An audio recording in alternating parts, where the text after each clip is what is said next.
Parece que todos sabemos que el incesto es malo, ya sea a través del condicionamiento cultural o lo que parecen ser claves evolutivas innatas. Pero algunos seres humanos parece que no se pueden resistir a la tentación de irse a la cama con alguien de su familia. De hecho, ya que el ADN de cada ser humano es 99,9% el mismo, puede ser más común de lo que pensamos. Sin embargo, eso no significa que el incesto es algo bueno. Como veremos, tener un hijo con un pariente cercano puede traer consecuencias nefastas. Incluso, si se cree que los adultos que lo consienten pueden ser capaces de tener relaciones sexuales con quien les plazca, no hay escapatoria al hecho de que la reproducción con un pariente cercano tiene algunos inconvenientes graves. Cuando se empareja con alguien con un acervo genético completamente diferente, nuestra oportunidad de transmitir los genes recesivos es solo del 50%.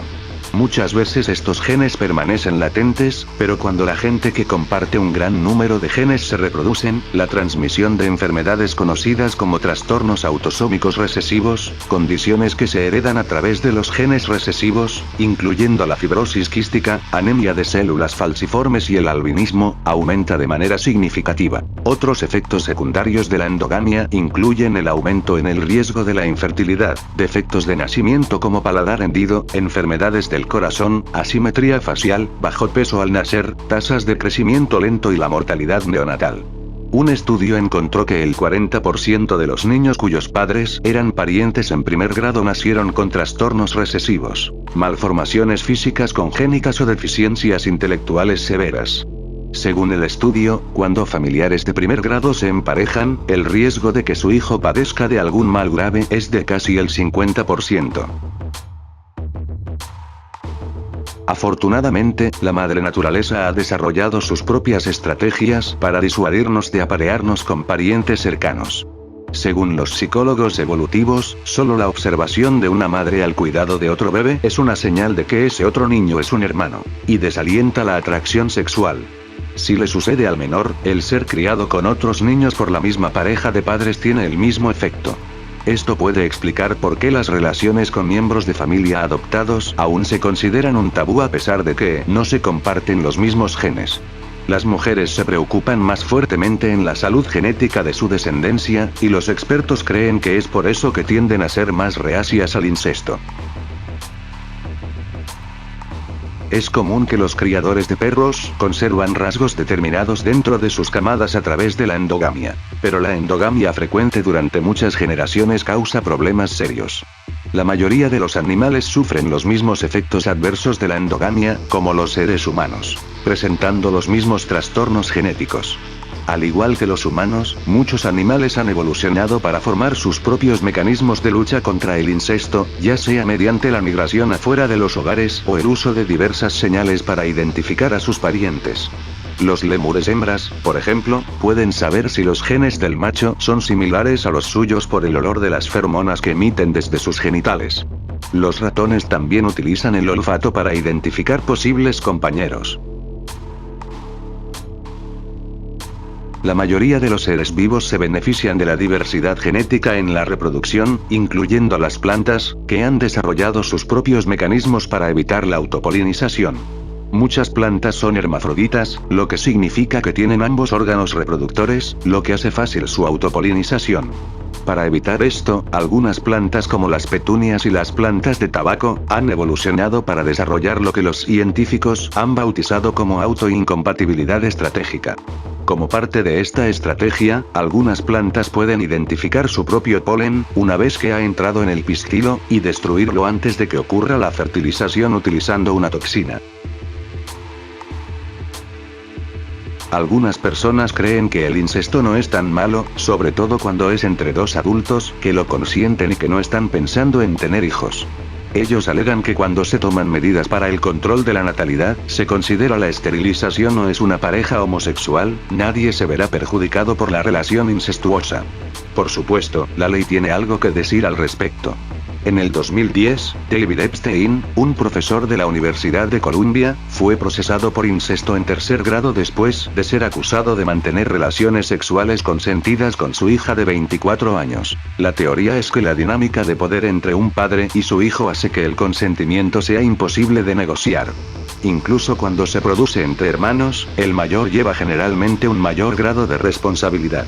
El abogado de Epstein ha planteado el argumento de que el incesto no es más censurable que la homosexualidad. Los legisladores de todo el mundo han estado en desacuerdo con él, diciendo que el incesto es inaceptable porque destruye la unidad familiar, mientras que dos homosexuales no vinculados forman una nueva. La prohibición de las relaciones homosexuales significaría que estas personas no serían capaces de crear relaciones, mientras quienes se sienten atraídos a un pariente cercano probablemente puedan encontrar parejas sexuales alternativas.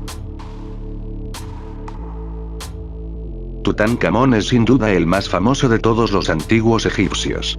Su tumba, con un sarcófago de oro sólido, fue encontrada en 1922 junto a 2000 tesoros en su interior, incluyendo cofres con joyas, armas y un trono real decorado con plata y piedras preciosas. Con todo ese tesoro maravilloso sería fácil imaginar al rey como un apuesto joven y fuerte gobernante del mundo antiguo. Pero la investigación reciente ha demostrado que Tut era frágil, debilitado por múltiples infecciones de malaria y tan discapacitado que necesitaba un bastón para caminar. Mientras que las infecciones de malaria eran culpa de su debilidad, las pruebas de ADN revelaron que sus padres eran hermanos, que es probablemente por lo que sufría de defectos congénitos como un pie deforme y paladar hendido, así como una condición degenerativa de los huesos conocida como la enfermedad de Kohler. Además de ser producto del incesto, él también lo practicaba.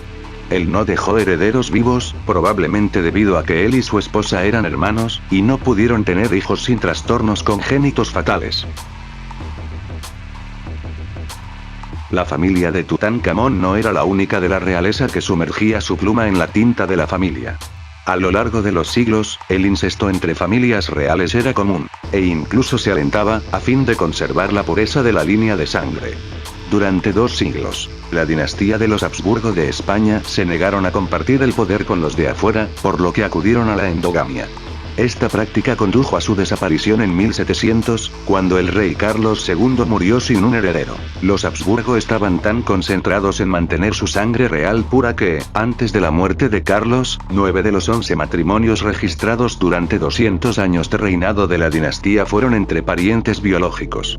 El mismo Carlos era hijo de un matrimonio tío-sobrina.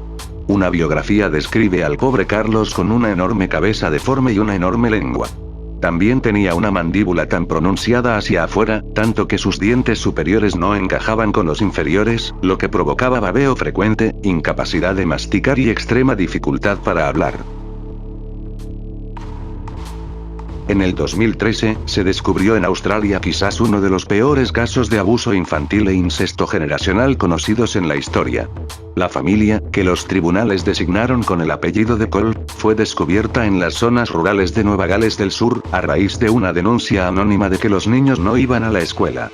Poco después de llegar, las autoridades descubrieron que alrededor de 40 personas vivían en la miseria en 2 caravanas con varias tiendas de campaña. El lugar no contaba con un sistema de alcantarillado, agua, baños o duchas. Entre las personas que vivían allí, habían varios niños y niñas, muy sucios y descuidados. Pocos de ellos fueron capaces de poder comunicarse de manera inteligible. Las pruebas genéticas revelaron posteriormente que todos los niños, a excepción de una niña de 5 años, fueron producto del incesto, que se cree comenzaron hace unos 40 años. Los genes de los niños fueron rastreados hasta sus abuelos, que resultaron ser hermanos. 8 de los padres de los niños eran hermano y hermana, madre e hijo o padre e hija, mientras que los 6 restantes eran hijos de tía y sobrino, medios hermanos o abuelos y nietos. Como es de suponer, la mayoría sufría de graves problemas de salud. Para la mayoría de nosotros, la idea de caer perdidamente enamorado de un pariente cercano es probablemente tan desagradable como inconcebible, pero hasta el 50% de las personas que se reencuentran con sus hermanos, padres o hijos tras la separación en el nacimiento desarrollan sentimientos obsesivos hacia un miembro de su familia real. Estas extrañas emociones son el resultado de una condición conocida como atracción sexual genética y se dice que se ha vuelto tan común que las agencias de post-adopción advierten a sus clientes al respecto y proporcionan formación específica a sus consejeros para tratarla. Por desgracia no se sabe mucho acerca de esta condición porque la mayoría de la gente no admite que se siente atraído por un pariente cercano y el tema del incesto sigue siendo un tema tabú entre los académicos y psicólogos, lo que resulta en una falta de investigación sobre el tema. En 1987 los genetistas estudiaron el ADN mitocondrial de 147 personas de diferentes razas y encontraron que el ADN de todas las personas se encuentran dentro de 2 linajes de humanos. Uno de estos linajes desciende únicamente de África, mientras que el otro contiene rasgos de todas las otras razas. De acuerdo con un genetista, los seres humanos en realidad compartimos el ADN mitocondrial más que la mayoría de los primates. Los genetistas han rastreado el ADN de todos a una sola mujer apodada la Eva mitocondrial, que probablemente vivió hace unos 200.000 años en África.